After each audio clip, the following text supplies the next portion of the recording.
off-field, slightly away from the playing side of it role, and that's why he's taken a very different role in a defence coach role. So it might be, if we do see him back in rugby league, it will be in a coaching capacity rather than in a administrative capacity. Clearly he's looked around and thought, I might actually like that more. Yeah, I mean, it's interesting to see. I suppose why he hadn't. Did he almost go in too high? Did he not have the chance to go and make coach at a lower level first and have that chance to come up, and then he's coming through this route sort of round the corner? Was the expectation on him too high to start with, that he was almost parachuted in at too high a level? Yeah, could he have really come in and been the scholarship coach, then the academy coach, and that sort of stuff at the club, or was he too big for that role in his stature at that club, and so he came in and did a role, but probably a role as well, Tim, that's changed so much because of the pandemic, that it's not even the role that he rolled. It's probably his job description that he's carrying out on a day-to-day basis hasn't been the job description he was put in his contract. No, and yeah, could he have even gone and coached Oldham and worked his way through the lower league and worked out his coaching philosophy and that thing first? Yeah, but Leeds owed him loads of money from when he didn't take deals for all them years to make sure that they could have all of that team together for 10 years. Yeah. You gotta remember there was that side of it. That's their problem. Speaking of Leeds, shall we move on to someone coming into Leeds rather than someone leaving Leeds? Yeah, actually, one final thing on Sorry, yeah.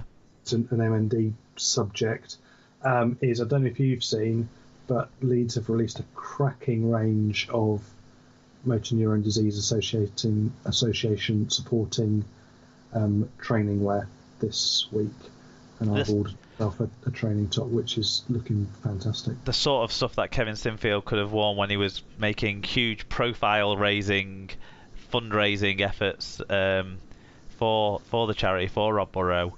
So we do lose his profile from the game, don't we, now that he's moved on to another sport? But yeah, the cracking stuff by Leeds in that regard, certainly. I've got one order, can't wait for it to arrive. Ready to put on at tag. Good stuff. Good fun when I'm back from my injury break. The Leeds Rhinos have signed St Helens back row James Bentley on a 2-year deal to run from the 2022 Super League season. The Island international, who's 24, is out injured after breaking his leg against Leeds Centurions in May, having scored 1 try in 6 games in 2021. Bentley impressed for Saints in 2020, apart from his haircut, playing 16 games and helping Wolves' side to the Super League title. St David got in touch. He said, gutted to lose Bentley, best young second rower in Super League. Leeds have a belter. And Tom Andrews said, if he can regain his form when healed from his injury, Leeds have made an outstanding signing here. Very jealous. I agree with what those two guys have said. Yeah, I think he's certainly got the potential. He's probably one rung away from being one of the sort of top tier second rowers, and you'd think, potential to make an England side in the not too distant future if he recovers fully and discovers his best form. Yeah, signing a first choice player from the best team in the league has got to be taken as a massive win for Leeds, so good move there. Salford have been busy as well. They've signed Tonga halfback Ata Hingano until the end of the 2021 season with an option for a 2-year extension. Hingano, who's 24, played in the NRL for New Zealand Warriors and Canberra Raiders. He has been playing for Queensland Cup side Mackay Cutters in 2019 and also North Queensland Cowboys on a train and trial deal ahead of this season, but he's now opted to move to England for some regular game time. So Salford have got the Tongan halfback pair in situ now. Yeah, that would be good. Not someone I know a huge amount of. Obviously, I've seen the name around, but yeah, it sounds like potentially a good signing if he can come in and click and doesn't get too homesick. And Tom Andrews said, never heard of him, but it must be nice to have the cap to sign an international quota halfback a third of the way into a season, if they have the cap, that is. Well, they've moved off Darcy Lussick, haven't they? So that would, because he's gone out on loan, so that would probably help in that shape. I don't know, but yeah, he's not a player who's ever impressed me outside of his performances for Tonga, where you've seen a few of their players elevate to the level of the handful of superstars that they had as well. So, but if him and Lola here can combine like they have occasionally done for Tonga, Hingano plays more the kind of control and organiser role in that, whereas I don't think he ever really stamped his authority on games in that sort of role in the NRL, but managed to perform like that for Tonga. So it's look, they needed something, and I think it's something. You know, with Kevin Brown out long term, they needed something that was potentially a step up in quality. I think this is, so well done to Salford. And speaking of Salford centre Callum Watkins has confirmed his season is over due to injury. Watkins, who is now 30, joined Salford midway through 2020 season from Toronto and was handed the number 3 jersey for the 2021 season. The England international underwent surgery on a meniscus and MCL injury, only for a tear in his ACL to be discovered during the operation. Yeah, a bit of bad fortune. Yeah. I mean, the MCL is a nasty one to recover from anyway. To compound it with the ACL at the same time, that's not great. Yep, hopefully he can get himself right and show some of his best form for Salford again next year, but that is his outside chance of the World Cup squad totally gone for him. Staying with injuries and annoyingly sad injury news, Wakefield centre Bill Tupou has been ruled out for the rest of the season after suffering a ruptured patella tendon. The 30-year-old sustained the injury in the first half of Wednesday's Super League defeat by local rivals Castleford. The Tonga international will undergo surgery next week. Tom Andrews said, "A shame to see one of the premier centres in the competition, especially annoying as it probably means SKD will be selected for the combies by the evil wizard." Well, not if he's one of your players who fucking got the disease, Tom. Yeah, really sad though, and such an innocuous thing, just a pass thrown behind him that he had to reach back for, and obviously his footing went or something went in doing that, and it's fucked his season, which is a big shame because he's a class player. Yeah, great player, dream team capable player who's not going to be playing. It's a shame, and we are seeing more and more long-term injuries. I think from the way the games are loaded and things, it's not great, but it does give opportunities to younger players. If they've got them in the squad, or they're going to have to recall people from loans, or I don't know. It's a bit of a worrying patch, isn't it? Like, everyone seems to be so stretched with injuries. Then COVID's making its reappearance in terms of how it's impacting squads. The sooner players can get vaccinated, I mean, sort of going on to a slightly different thing, the better. But even then, we've got this heavy workload of games coming up, haven't we? Yeah, I mean, if you just look at the workload in itself, it's quite daunting, and we're seeing it across all divisions now that squads are stretched and players are under all sorts of pressure to be able to play, and people playing through injuries that normally they wouldn't do in all divisions, I think. So I think it's squeezing our entire professional playing base. Yep.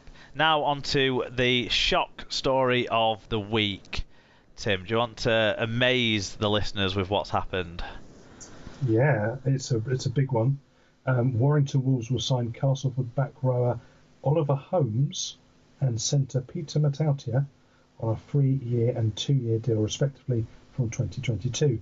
The duo just so happened to join current Tigers boss Darryl Powell in swapping the Mendahose jungle for the Halliwell Jones Stadium at the end of the current campaign. Holmes is 28, has played for England under Powell at Cass and scored 40 tries in 219 games for his hometown club. And Matautia, who's 30, has 8 in 58 appearances since joining from Lee. Quite a bit of reaction to this one. Carsten said, "The ship is clearly moving into a reef now," that ship being HMS Pistol League. Lee Whitnell said, Well, this completely blindsided me. Wow, never saw it coming. I will, of course, give them the warmest of welcomes, but I'm not sure that they are better than what we've got. But I hope to be proved wrong. Fatboy Rob said it's not gonna be their year. I'm sure a few more swipes on Rob on this story later on in the match reviews, I think. EFC78JU said, I am defo looking forward to next season. I just seen the announcement via Instagram on the club's page and I DM both players saying welcome to the wire, and Matauti responded to it, which I am surprised and shocked to see, but I'm waiting on Oliver Holmes to respond. That's the only if he doesn't go into his DMs. He won't go into his DMs for you, I'm afraid, EFC. Well, he's got in trouble before, hasn't he, for things he said on Twitter and Instagram, so maybe he's learnt and being more careful. If you ran a small boating company off the coast of Portugal, he might be interested, but otherwise. And Tom Andrews said, Big Dad's taking his mates to also win fuck all in Lancashire. Suspect more will follow. I don't see how either will get into the Warrington team, though. I wouldn't say they are better than what's already there. I think there's an argue to say Matauti might be a more consistent player at centre than a Jake Mamo, and certainly more available than a Greg Inglis. The Holmes one just completely baffles me. I don't see where he's going to play unless they're going to move him in to be a middle forward, and even then I am surprised. I mean, obviously Powell thinks he can get the best out of him, but there are questions over his attitude and his intelligence. I'm surprised that Warrington, given their model of trying to know a bit more about their signings and think a bit more around, I'm surprised he's not a very Warrington-esque signing. It's a while though, isn't it, since he had his podcast and kind of maybe fell on slightly on the wrong side of character versus culture or what have you. I don't know, but so maybe he's grown up a little bit in that time and stuff. I'm sure I'm sure he probably has. I just don't see us on a playing perspective. He's the third best player for several positions, but he's not the best player in any in that squad. But anyway, we'll see. There's plenty more movement to go, I'm sure. So we will see. Yep, the merry-go-round will continue, no doubt. Some players not moving though. You might be pleased to hear about these ones. I'll knock these both together, shall I? Hull KR captain Sean Kenny Dowell has signed a 1-year contract extension. The 33-year-old centre joined the Robins from Newcastle Knights for the 2020 season and has been an ever-present in Super League this year. Tom Andrews on that said, great news, a mediocre first year where he was guilty of trying too hard and had 6 or so different wingers outside him. You can see the change having Super League's best winger outside him, though combined with the captain's armband he has really stepped up to be the player I was excited we signed. Hopefully the form keeps up. And then just one inside him on the team sheet, Hull KR back rower Kane Linnett has signed a 1-year contract extension. The 32-year-old Scotland international, who has moved from the centre into the second row this year, has scored 8 tries in 9 Super League appearances. And Tom said, the big red machine is staying, hooray, a constant 7 out of 10 or above every week, and has made a great transition into the back row. Normally a seemingly quiet player, you can see the passion coming out in the last few games, the final piece of the new golden edge. What do you think then from your Hull KR perspective? 2 really good re-signings? I think, yeah, solid members of the squad to lock down. 2 dads, 1 more year. And then, he's going to be 35 by the end of that year, so it's probably there or thereabouts. But, yeah, exactly what Tom said. Shaky first year, but he has come into his own. The captaincy has spurred him on as well. And I think, Linnett is someone who you want to lock in and has blossomed, really. I wasn't sure on him at first, particularly in the centre. I think there were other options that were better than him, and I think since he's been in that second row, he's come into his own. Yeah, I think it's more the blue rinse edge than the golden edge, because it's quite an old edge, but they're players that aren't bad to have in your squad. Maybe, hopefully, they can transition some younger players through that they can impart their skills and experience upon, and then you kind of get both sides of it then, don't you? You get these guys around for a bit longer, and you get to use their experience and knowledge. Yeah. Do you want to? Shall we move on to the other side of Hull? Yep. Hull FC